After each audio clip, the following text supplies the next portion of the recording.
So if you're going to be taking part in the upcoming race weekend, well, we're going to get you all set for it right now with some proper, I guess, stretching exercises and stuff like that so you don't get injured. To help us out, we have Courtney Conner, who's the fitness manager, GoodLife Fitness, March Road. Yes, hi. Nice to see you. Very nice to see you. Are you participating in the race weekend? I usually do the 10K every year, but this year I won't be participating. I will be running another race, though, which will be a 6-hour race instead. 6-hour race? Yeah, trail race. Where will that be taking place? It's going to be over at Camp Fortune. 6 hour? Like you run for 6 hours? Just 6 hours, as many loops of the trail that you can do. So I figured I'll challenge a little more than the 10K this time. Wow, okay, all right. You've definitely put me in my place. Now, I try to run. I'm not a race runner or anything like that, just recreational, right? So I understand the importance of staying in shape, meaning proper stretches, getting ready so you don't injure yourself. That's obviously something that you provide. Of course, GoodLife Fitness. Yeah, no, a big thing is that we want to obviously, we know that race season's coming up, whether it's, anything from a 5K up to a full marathon that you might be running. We have lots of obstacle course races that are going on that have been big and popular in Ottawa area as well. So we just want to provide some different opportunities for people to help prepare for that. Obviously, through our clubs, we have lots of amenities available with our group fitness classes. We also have one-on-one personal training and our boot camp team training available as well. But I just wanted to go through a couple different exercises to help with pre-race and post-race recovery strategies. Okay, sure. I mean, what's the biggest, I guess, sorry, when people hurt themselves, injury. Yeah. That's the word. What's the biggest injury people come across when they're running?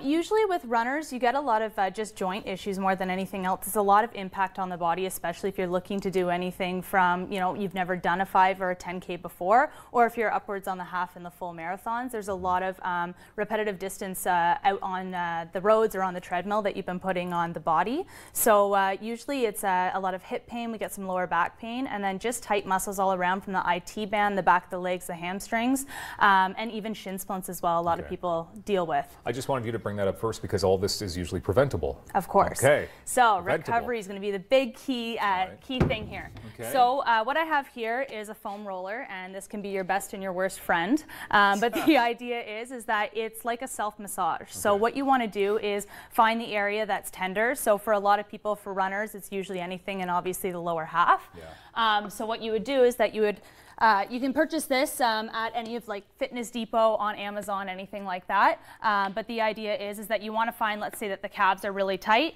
You want to just get your pressure point in that area, and you're just going to do like a self-massage. You're going to roll over that area to help break apart some of that scar tissue and help get the blood flowing again as well. And that's going to help speed up the rate of recovery. Okay, so sorry, did you say before or after? What's the best time to do this? Both. Ideally before. You want to get the blood flowing and get the muscles warmed up properly before you go out for any of your runs. But this is a great recovery technique for afterwards as well, just to help, again, increase that blood flow so that things don't tighten up. So I always say about 10 to 15 minutes beforehand, 10 to 15 minutes afterwards if you can as well, just to, again, increase that blood flow and help speed up that rate of recovery, especially as we're getting into the last few weeks before race weekend. Okay, is there any other parts of your body you could use that on, or is it just primarily for the calves? Whole body. So I mean, this is great. You can do anything from on the hamstrings. IT bands tend to get very, very tight on runners as well, which comes from the hip all the way down to the knee. Okay. So being able to just find that trigger point, find that spot that's really tender, and being able to work your way through.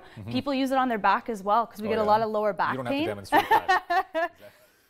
I'll be here all day otherwise. And I'm certainly glad you're doing it, not me. I would just be injured trying to get on the floor like that. So yeah, what do we have here? We also have a hockey ball? A little lacrosse ball. So if you really want to get deep into the tissue, this is great for the major muscle groups. If you want to get into some really nitty-gritty areas, go to Canadian Tire, pick one of these up. It'll cost you $2 or $3.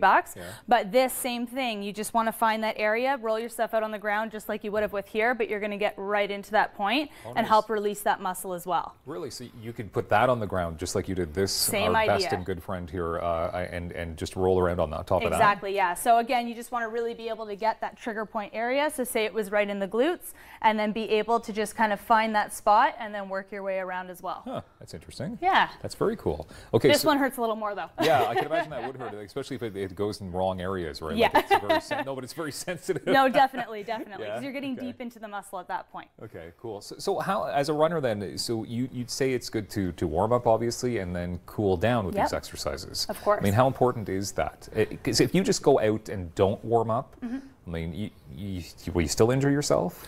Usually. I mean, it all depends on somebody's makeup, but the whole idea is that 80% of your functionality when you're running is going to be from proper mobility and proper warm-up. Okay. And if that's something that you're not familiar with, then that's something where you can go see a specialist, see a running coach, come to GoodLife Fitness and speak to one of our personal trainers, and we'll take you through full mobilization and a full Learn to Run program as well to help set you up to make sure that you know what your body's strengths and weaknesses are, where the tight areas are, and how to help mobilize those areas as well.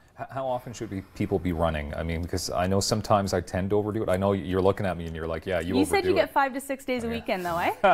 Well, I do try to do 5 or 6, but my problem is I do eat horrifically. So I don't look like a runner, perhaps. But I do it a lot to the point that I am sore in many different areas. Like, how often should we be running? It, again, is going to depend on what your experience level is. For someone who's just starting up, you're going to have to do a lot of interval-based training. You're not going to be able to go out for a straight 5K run. It's going to be more so, okay, let's run a couple minute intervals, walk for a couple minutes, and build your way up to being able to do that 5 or 10K.